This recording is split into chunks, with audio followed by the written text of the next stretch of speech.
Под пристальные взгляды удивленных прохожих в спешном порядке волонтеры Ингушского госуниверситета расфасовывают по пакетам мандарины. Разбирают по комплекту медицинские маски и дезсредства. И все для раздачи жителям и гостям столицы. Вот сейчас идет пандемия, поэтому берегите себя. А мандарины оранжевые – это символ акции «Мы вместе». Берегите себя и своих родных. Лилей ваш маскаш. Молодец. Молодец. Вы не болели? Нет, я нет. Молодцы. Молодцы. Молодцы. Да, лорд Долчи. Люди по второму кругу болеют.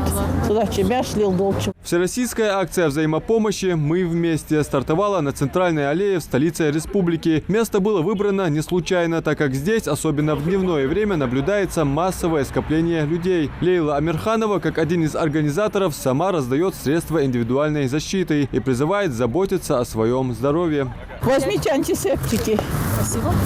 С марта месяца, девочки, прошлого года, просто два слова вам сказать. Есть такая акция «Мы вместе». Это акция взаимопомощи. Во время пандемии помогают кто чем может. И вот Общественная палата Республики, Матери России, активисты ОНФ сегодня решили заняться вот такой благотворительностью. Берегите себя и своих родных. Спасибо. Волонтеры и студенты подчеркивают, эта акция – возможность напомнить жителям, насколько важно укрепление иммунитета в борьбе с распространением ковида.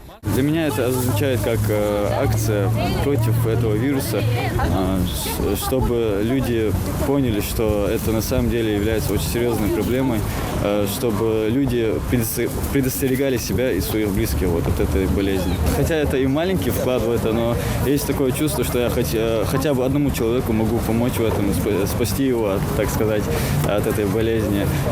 Может, кто-то хотя бы прислушается к этому. Акция «Мы вместе» организована Всероссийским общественным движением «Матери России» совместно с Общественной палатой Республики Ингушетия. Раздать сегодня планируют 3000 медицинских масок и столько же дезинфицирующих средств. Это не первая наша акция. Мы во время пандемии шили костюмы, маски шили, раздавали и МВД, и пожилым людям, и многодетным семьям. И сегодня совместно с Общественной палатой мы решили, так как болезнь свирепствует, очень много людей, которые болеют в нашей республике.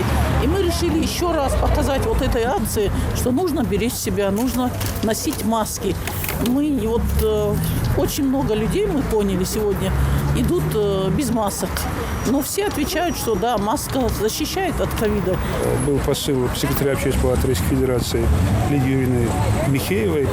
Она обозначила необходимость системного подхода в вопросу противодействия новой коронавирусной инфекции и рекомендовала региональным палатам, некоммерческим организациям регионов вести эту работу уже системно.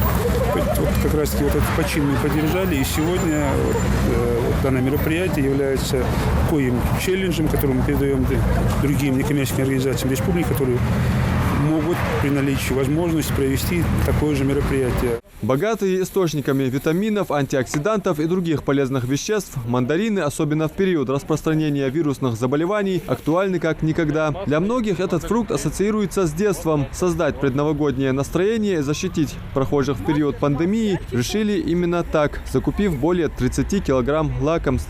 Любовь к цитрусовым у жителей и гостей столицы оказалась сильнее, чем желание обезопасить себя. Мандарины расхватали менее чем за полчаса. Но юмор юмором, безопасность превыше всего. Помочь волонтерам раздать оставшийся комплект масок попробуем и мы. Рик Толшин. Носите, пожалуйста, средства индивидуальной защиты, не болейте. Всего вам доброго.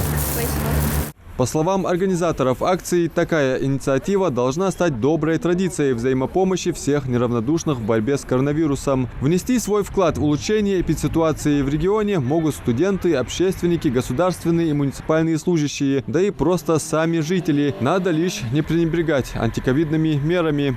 Адам Мережков, Магомед Белакиев. Новости 24.